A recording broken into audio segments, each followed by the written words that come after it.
தமிழ்நாட்டில் ஆடி மாதத்தை அம்மன் மாதம்னு கொண்டாடுற மாதிரி கேரளாவில் ஆடி மாதத்தை ராமாயண மாதம்னு கொண்டாடுவாங்க.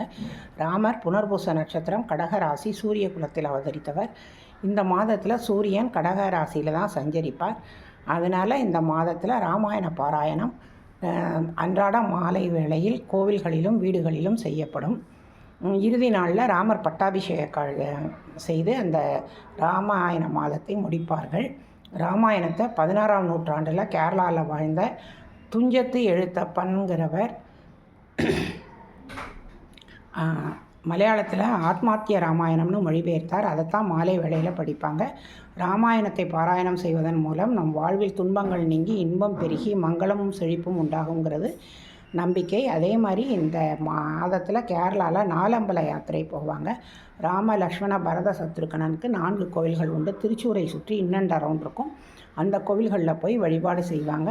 திருப்பிரயார் ராமருக்குரியது, சத்ருகனனுக்குரியது மூழிக்களம். இந்த மூழிக்களம் 108 திவ்ய தேசத்தில் ஒன்று. ஆழ்வார்களால் மங்களாசாசனம் செய்யப்பட்டது. நன்மையும் செல்வம் நாளும் நல்குமே, திண்மையும் பாவம் சிதைந்து தேயுமே, சென்மம் மரணம் இன்றி தீருமே, இம்மையில் ராமா என 2 எழுத்தினால் ஸ்ரீராம் ஜெயராம் ஜெய ஜெயராம். ராமாயண மாதம் கர்க்கிடக மாதம்னு இந்த மாதத்தை சொல்லுவாங்க.